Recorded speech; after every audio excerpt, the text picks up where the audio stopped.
Hi, welcome back to my YouTube channel. මම සතිරා. අද මගේ බබාට හදාගත්තු රසම රස කෑම එකක් ගැන තමයි ඔයාලත් එක්ක ෂෙයා කරගන්න ආවේ. බේබි ග්‍රීන් පැන්කේක් කියලා තමයි මම නම් ඒකට කියන්නේ. ඔයාලට ඉතින් කැමති නමක් දාගන්න පුළුවන්. හරිම පෝෂදායි රසවත් බබා ආසාවෙන් කන බත් වෙනුවට කවන්න පුළුවන් හොඳම ආහාරයක් තමයි මම මේ හදාගත්තේ. මම මේකට පාවිච්චි කරනවා ග්‍රීන් පීස්,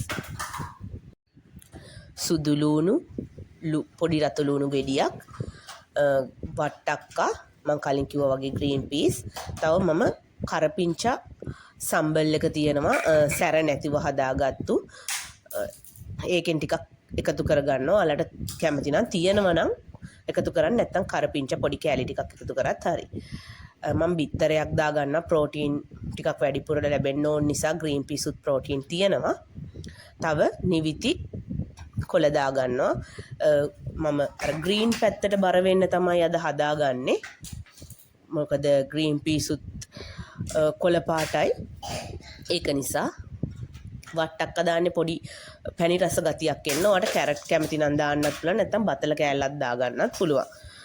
බෝංචි ඕන එළවලුවක් මේක දාගන්න පුළුවන්. බබා කන්න අකමැති කෑම එකක් වුණත් මේකට දාගන්න පුළුවන්. හරිම ලේසියෙන් මේක අපේ බබාට නම් කවා ගන්න පුළුවන්.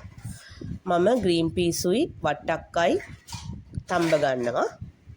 මට අද තිබ්බේ වට්ටක්කයි, ඒක නිසා තමයි වට්ටක්ක දාගත්තේ.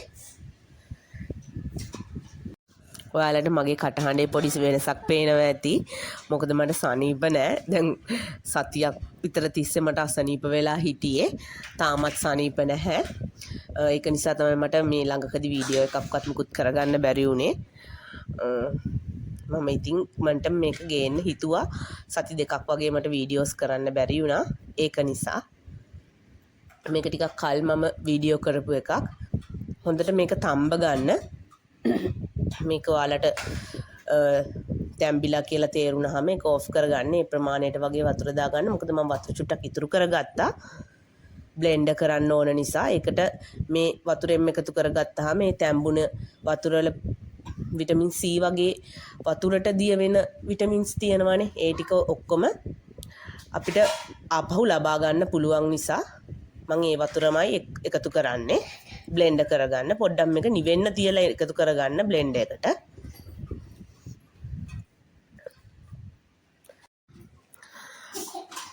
මෙහෙම බ්ලෙන්ඩ් කප් එකට එකතු කරලා මම සුදු ලූණු, රතු ලූණු ගෙඩිය, සුදු ලූණු ගෙඩියක්, එතකොට නිවිති, ඔයාලට කැමති නම් නිවිති, නැත්තම් ගොටු කොළ, නැත්තම් මුගුණු වැන්න, මේක හොඳට පෑන්කේක් එක වගේ දෙපැත්ත රත් කරගන්න නිසා අමුයෙන් එකතු කරගත්තට කමක් නැහැ. මම බිත්තරෙත් මේකටම ඇඩ් කරගන්නවා.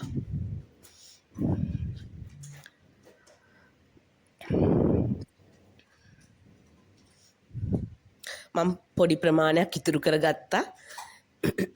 මගේ ලොකු බබා බත් තමයි කන්න කැමති. මේ වගේ එක එක සුකුරුත්තන් කෑම ಜಾති කන්න කැමතිම නැති කෙනෙක්. මම කරපිංච සම්බල් එක ඇඩ් කරගත්තේ නෑ. මම හිතුවා ඕනවට වඩා කොළපාට වැඩි කියලා. ඒක නිසා මම කරපිංච සම්බල් එක ඇඩ් කරගත්තේ නැහැ. ඔයාලට කරපිංච ටිකක් එකතු කරගන්න පුළුවන්. මම මේකට පිෂ්ඨය මුකුත් එහෙම විශේෂයෙන් දැම්මේ නැහැ. මේකට අල දාගත්තොත් ඔයාලට ගොඩක් හොඳයි.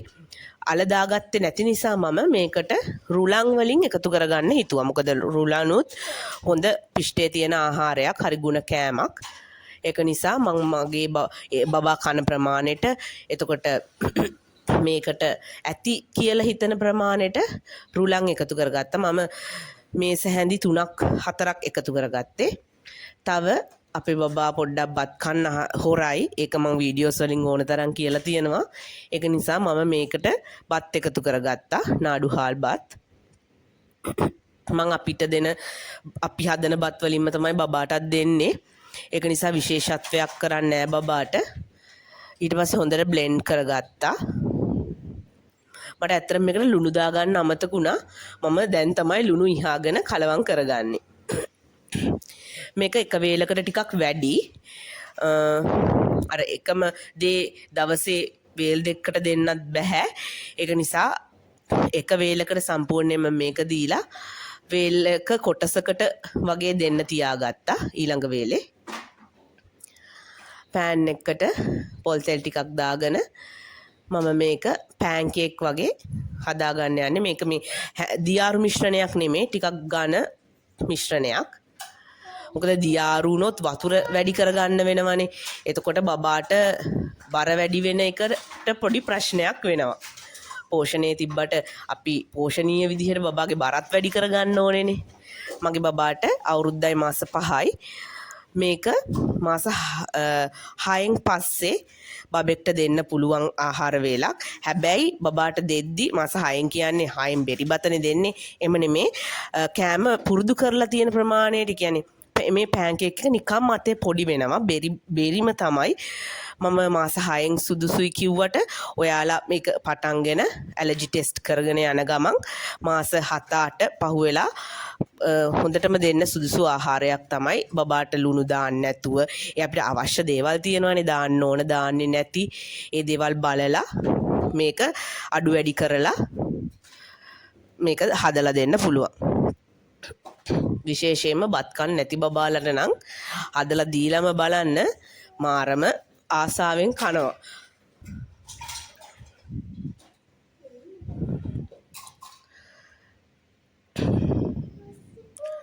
මම පොල් තෙල් දාගත්තා. ඔයාලට කැමති නම් බටර් දාගන්න පුළුවන්.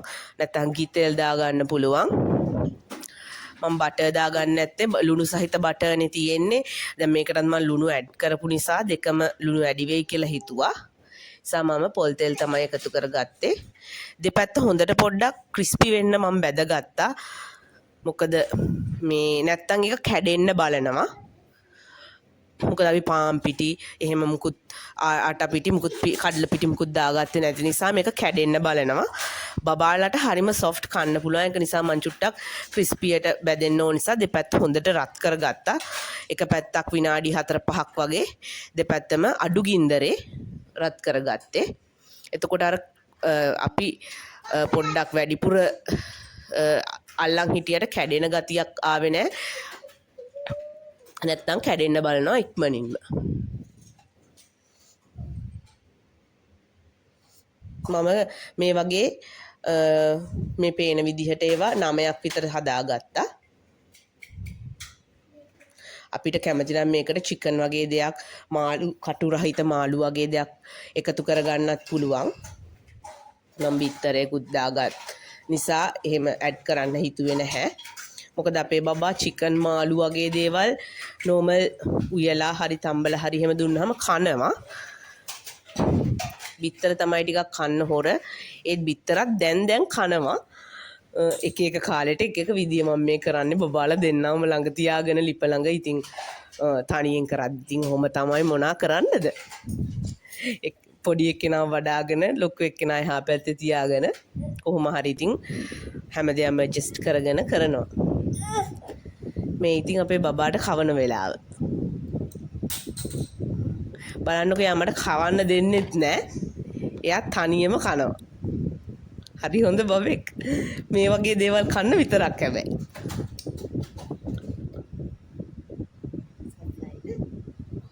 සබ්සයිඩ්. ඔව්.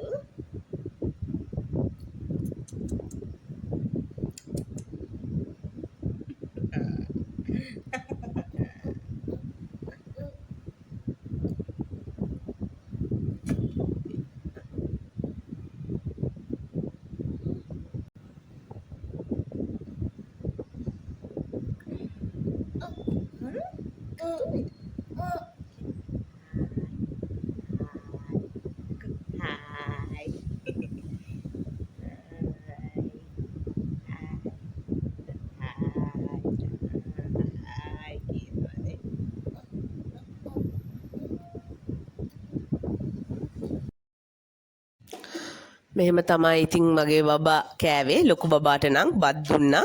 මේකකුත් පොඩ්ඩක් ඇඩ් කරා. අර තඹගත් එළවලු ටිකකුණුත් දුන්නා. මෙහෙම ෂේප් කරගෙන තමයි දෙන්නටම යන්නේ. නැත්නම් එක්කෙනෙක් කන්න කැමති ඒවා අනිත් එක්කෙනා කන්න කැමති නැහැ. අර වයස් දෙකක පරතරය වුණාම ඕක තමයි ඉතින් ප්‍රශ්නේ. ඒ වුණාට දෙන්නටම එකම කෑම වේල දෙන අවස්ථාත් ඕන තරම් තියෙනවා. මේ මම ලොකු බබාට පරිප්පු ටිකක් රත් කරගත්ත භාජනේ. පරිප්පු ටිකක් උණුවෙන් දෙන්න ඕන නිසා ඒකටම මම නැත්තම් ඔයාලා බලයි මොකද මේ කහ පාට වෙලා කියලා මම ඒකටම පොල් තෙල් ටිකක් ඇඩ් කරගෙන තඹගත්ත නූඩල්ස් වගේක් තිබ්බා. පොඩ්ඩක් මම රෑ කෑමට නූඩල්ස් ටිකක් දෙන්න හිතුවේ.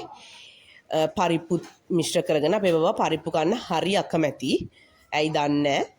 ඉතින් මම නූඩල්ස් කන්න කැමති නිසා ඒකට පරිප්පු ටිකක් දාගත්තා. ඒ පරිප්පු එක හරි කිරි රහයි කිසිම සැරක් නෑ. මිරිස් කෑල්ලක් දෙකක් විතරයි එකතු කරලා තියෙන්නේ. ඒක නිසා මං හිතුවා කරපිංච සම්බල් එකෙන් ටිකක් මේකට දාගන්න. පොඩි ප්‍රමාණයක් යෝගට් හැන්දක් වගේ පුරවලා නෙමේ. ගාන්ට යෝගට් හැන්දක් වගේ පොඩි ප්‍රමාණයක් දාගන්න හිතුවා. කරපිංච සම්බල් එකට ඇත්තටම දාලා දෙන්නේ කරපිංචා, තක්කාලි, සැර නැති ගානට තියෙන මිරිස් කරලක් වගේ දාගෙන පොඩි ප්‍රමාණයක් කරලක්මත් නෙමේ අපිට හදපු එකට සැර අඩුවෙන් දාලා බ්ලෙන්ඩ් කරගෙන තියෙන්නේ ලුණු ගම්මිරිස් ටික ඔක්කොම දාලා හරිම රසවත් විදිහට ඒක හදලා තියෙන ඒ කරපිංච සම්බෝලය අපේ අම්මා තමයි ඒක හදන්නේ නම් මං ඉතින් තඹගත්ත වට්ටක්ක නෙමේ සොරි බණ්ඩක්කා තඹගත්ත බතල කෑල්ලකුත් තිබ්බ දවල් ඒකත් දාගෙන අර මම හදාගත්ත ග්‍රීන් පෑන්කේක් එකෙනුත් දෙකක් දාගත්තා. 9ක් තිබ්බ කියලා කිව්වනේ. ඒකෙන් 5ක් බබා කෑවා. ලොකු දෙයක් 4යි ඉතුරුනේ. 2ක් දුවට දුන්නා. බත් එක්ක හොරෙන්ම කවා ගත්තා. මොකද එයා කොළ පාට ඒව කන්න කිසිම කැමැත්තක් නැහැ අපේ දුවන. කොළ පාට නම් පේන්නම බෑ. ඉතින් හොරෙන් කොහොම හරි බත් එකට දාලා කවා ගත්තා. අපේ බබාට නම් තාම කොළ පාටෙන් ප්‍රශ්නයක් වෙලා නැහැ. ඉස්සරහට ඉතින් කොහොම වෙයිද දන්නේ නැහැ. ඒ නූඩල්ස් එකටත් අර පෑන්කේක් එකෙන් පොඩ්ඩක් දාගත්තා. අර කලිනුත් කාපු නිසා බබා එකට වැඩි කැමැත්තක් දැක්ුවේ නැහැ. අර එකම දේ කන්න කොහොමත් කැමති නෑනේ. බණ්ඩක් අපේ බබා කැමති තම්බල කන්න. අපේ බබා ගොඩක් කැමති එළවලු තම්බල කන්න. අර උයලා එන රසට කැමති නැහැ. තම්බල දුන්නාම ටිකක් එයා තනි ඒ කියන්නේ ඒක තනි කරම උනත් කනවා. මෙන්න මේ වගේ ප්‍රමාණයක් තමයි කෑවේ. අමතරව පොඩි කෑම්වේල් පළතුරු එහෙම කවා ගත්ත මේ අතරතුරේදී. ඒක නිසා මට ඒක එච්චර ගැටලුවක් නැහැ මේ ප්‍රමාණය. එහෙනම් මම අදට ගිහින් එන්නම්. ඔයාලට සුබ දවසක්. මාව අහන් හිටියට, මාව බැලුවට ගොඩක් ස්තුතියි. එහෙනම් සතුටින් ආදරෙන් පරිස්සමෙන් ඉන්න. සුබ දවසක්. සුබ දවසක්. ආදරෙන් ස්තුතියි. එතෙන්ද පුසල්වයි පරිස්සමෙන් ඉන්න. බයි බයි.